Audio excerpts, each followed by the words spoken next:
related to the zebra at all. They're actually the closest living relative to the giraffe. They have the same prehensile tongue that giraffes have. Prehensile does mean finger-like. Now they use those tongues to wrap around the branches and strip all of the leaves off for them to eat. Headed a little bit deeper into the forest now.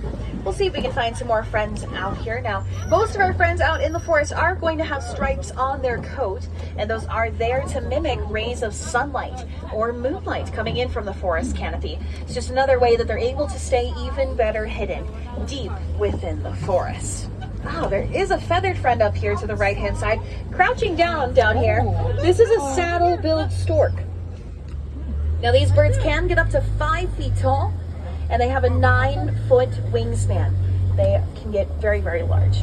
They got the name saddle-billed stork from that yellow marking on the top of its bill. It sort of resembles the shape of a saddle, so they got the name saddle-billed stork. I do see some antelope friends up here. Oh, that's what they're Let's see. To the left, start us off. We got some copper-colored friends up there on the hill. Those are bongos. Bongos are nicknamed the ghost of the forest because they're so rarely seen. We also have a couple of tan-colored friends to the left-hand side. These are the greater kudu. Now these are female greater kudu. I can tell because they don't have any horns on their head. The males have horns that can reach up to 6 feet in length. But I do think that's been a pretty successful first couple of days out there in the forest. So we're going to go ahead and move along now. Let's head on down toward the river and see if we can find some friends hanging out down here. Now this is the Safi River here, friends. And Safi River can be home to hippos. So we'll keep our eyes peeled just in case. Might be able to find a hippo somewhere out here. Looks like they are hanging out below the surface of the water. It's pretty common, but they're pretty hard to see. Hippos can hold their breath for up to 8 minutes at a time, though, so they can be down there for a very, very long time. There are some pink-backed pelicans hanging out to the right-hand side. These guys have a wingspan anywhere from 7 to 9 feet, so they can also get fairly large. Now, let's see if we can... Yeah, we got one that's, well, kind of popping up over here. Not exactly the part that we want to see, but her back is poking up above the surface over here. Oh, there we go. There's her head coming up on that left-hand side.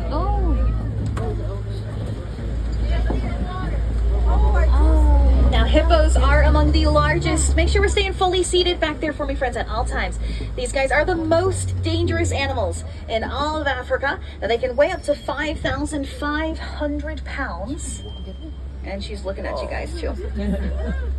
They are herbivores. They'll eat anywhere from 80 to 90 pounds of food per day. The reason why they are so dangerous is because they are territorial animals, very territorial animals. So any humans that go near them, they will tend to kind of stomp on them a little bit. Some more hippos down there, but they're kind of hard to see. I do, however, see some more dangerous friends to the left-hand side.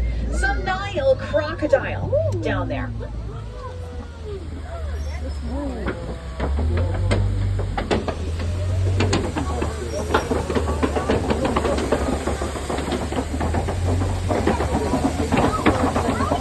Nile crocodile are the largest of the crocodilians in Africa. They can get up to 16 feet in length, and they can weigh anywhere from 500 all the way up to 1,000 pounds. Now, Nile crocodiles will usually only feed about once a week, and they can consume up to half their body weight in a single feeding. However, the Nile crocodile can also go up to 9 whole months without eating any food at all. Wow. We're now making our way over toward the West Savannah. To your right-hand side, there is a baobab tree there. Now, the baobab tree is also known as the upside-down tree. It kind of does look like its roots are at the top. These trees can remain leafless up to 9 months out of the year. That is to conserve water. The trunks of the baobab tree can hold thousands of gallons of water inside of it. So super, super important because it does have quite a bit of a longer dry season out here on the savannah. Slowly making our way out onto the West Savannah here. And to start us off, we got some little tiny friends To the right-hand side, these little guys are called springbok, and these are fully grown adults. They do not get any bigger than that. Springbok get their name because they can spring 6 feet into the air, and they can also leap 13 feet forward. Now that is known as pronking, and it is their favorite way to travel, but they are also some very fast runners. Springbok can run anywhere from 50 to 60 miles an hour. So they may be small, but they are most definitely packed with power. Now, let me see here. Yeah, I see some predators over here. They're really in a tricky spot though. So take a look to the left as I roll on by. There's a rock den over here. Follow your eyes on the ground to the right. There's some painted dogs lying down over there. They're also known as African wild dogs. Now they got the name painted dogs from their unique calico coloring that they do have. I have another spot that you might be able to see them through. Let me see. There is a break in the brush up here that I can see. Okay, try and take a look as I head on past right through this break right here. Yeah, you can kind of see them. Now, I know that they do look really cute and cuddly, but they are the most successful hunters in Africa. They have a 90% success rate.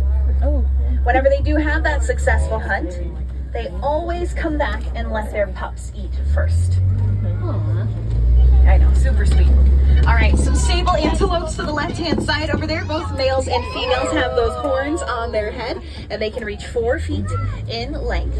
We do have some gray-colored antelopes. There's a few of them all scattered about out here, but really close on the left-hand side, these are wildebeest.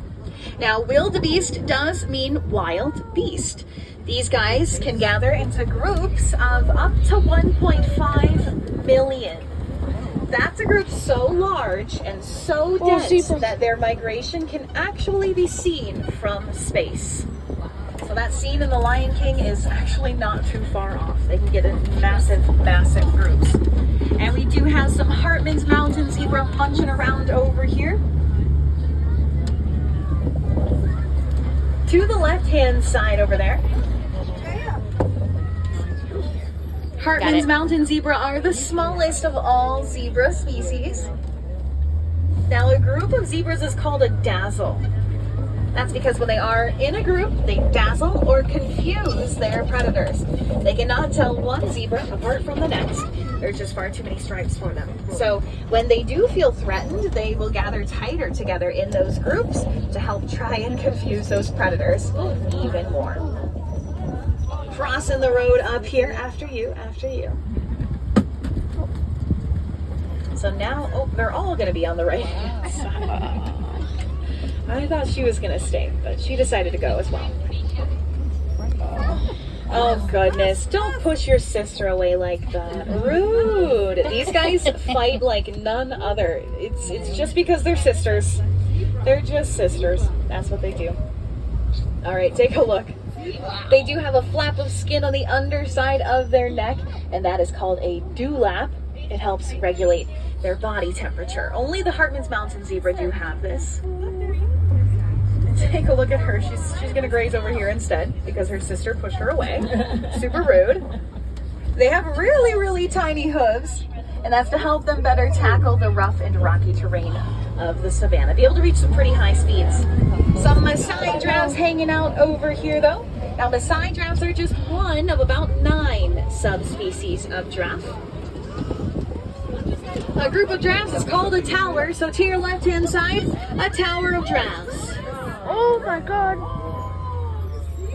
Giraffes can get up to 20 feet tall, and they have 18-inch long prehensile tongues. Now they use those tongues, just like the okapi back in the forest, to wrap around those branches and strip all of the leaves off for them to eat. Giraffes do spend most of their day eating. In fact, giraffes only sleep for about 30 minutes per day. Yeah, right behind you, back row. It's right behind. Now, giraffes also sleep standing up, and giraffes can sleep with their eyes open. Now, that one I am just a little bit jealous of. I do see some downed trees over here, and that tells me that we're headed into elephant territory. So let's keep those eyes peeled once again back there, explorers. I already see a big guy coming up ahead. Whoa!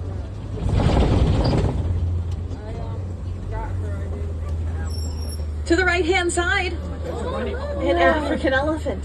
Oh, he's waving. Did you see that? He's waving at the animal care team members. He just waved. He's getting some food. I know that you don't care right now, but there are some mandrill monkeys to the left-hand side as well. Mandrills are the largest monkeys in Africa. Look at, he's waving. Oh my god. He's So cute! Oh my goodness. Did you catch that on video? Yeah. Now we can tell this is an African elephant by the shape of his ears. African elephants' ears are shaped sort of like Africa itself, so that is how I can tell. They can weigh up to 14,000 pounds. That was absolutely incredible, friends. He can weigh up to 14,000 pounds. The females, however, will usually weigh somewhere between 10 to 12,000 pounds, a little bit smaller than the males. We are gonna see if we can find some more elephants up ahead. Unfortunately, my shortcut was closed back there, so we do have to go the long way. Hope you don't mind too much, friends, but that does mean that we have to head across this rickety, bumpy bridge here, so I'll see you on the other side.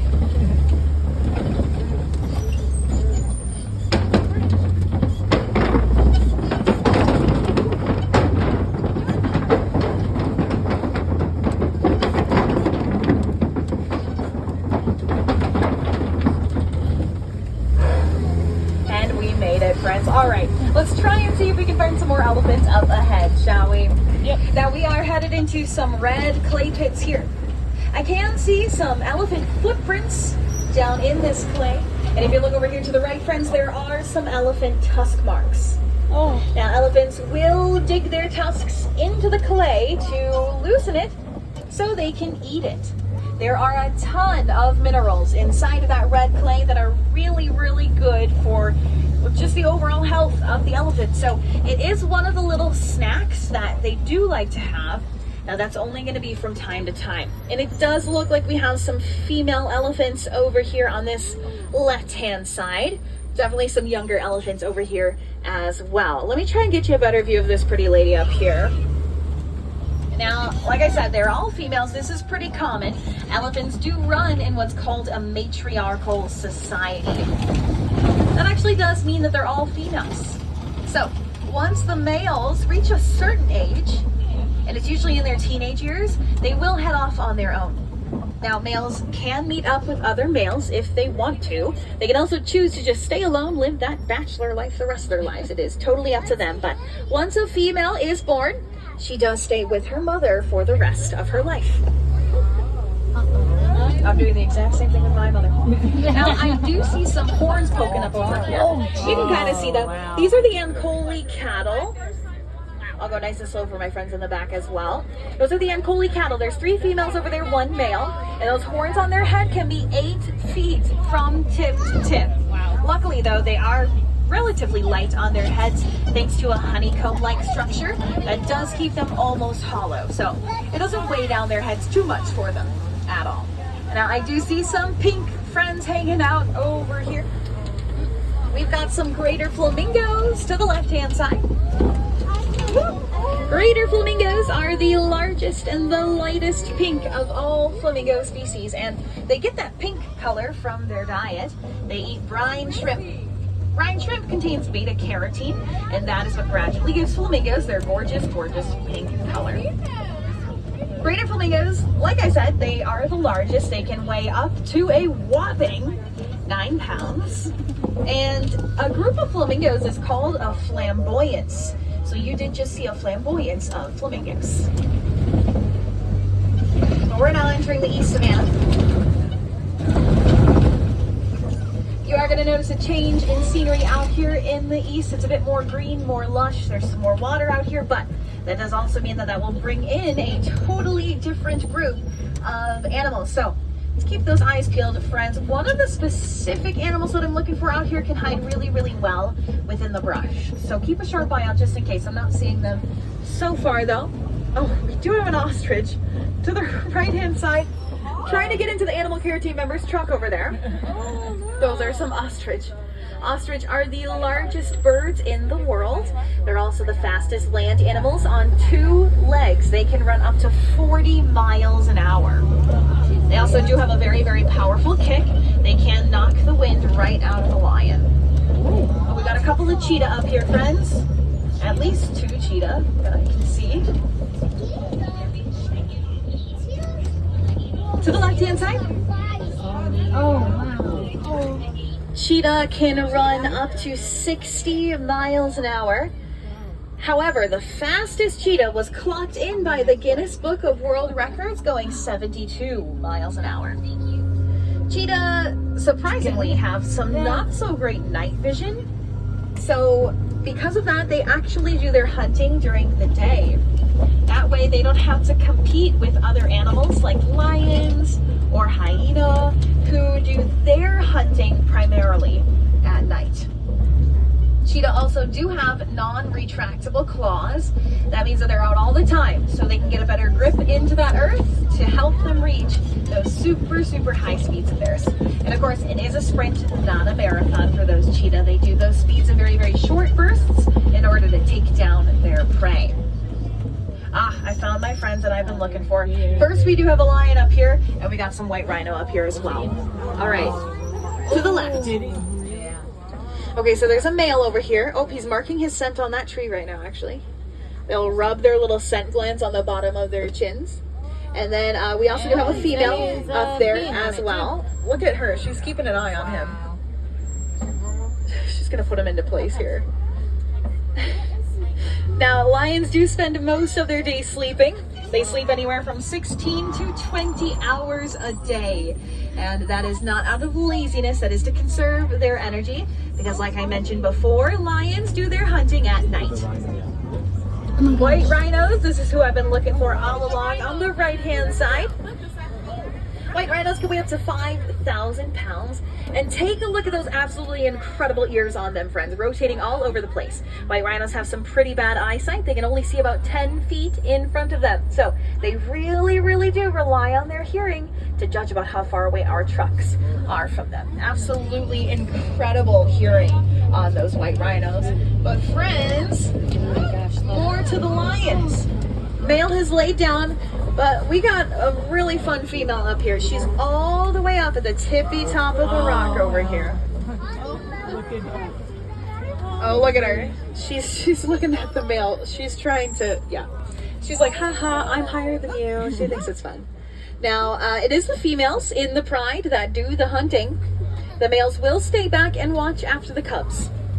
And their roars are very, very powerful. They can be heard up to 6 miles away. Of course, that's only when it is completely silent. Got some warthogs over here. One that you can kind of see. This camouflage is working really, really well. Take a look to the left in between this tree and this tree up here. There's a warthog lying down. You can see its tusks coming up as well. Warthogs are very intelligent animals. They are some of the largest burrowing animals, and they dig those burrows using their snouts and their upper tusks. Warthogs actually have 4 tusks. There are 2 on the top and 2 on the bottom. A couple more white rhinos are hanging out over here. They're just hanging out in the brush back there, taking some more naps. I suppose it is that time of day, and I did think I saw some ostrich eggs somewhere over here, so let's see. Over here. Yep, to the right hand side, down there by the tall grass back there, that is a clutch of ostrich eggs. Ostrich eggs are the largest eggs in the world, of course. In fact, 2 dozen chicken eggs equals the weight of just 1 ostrich egg, and they are also very, very strong. A grown adult can stand on top of an ostrich egg and it will not break.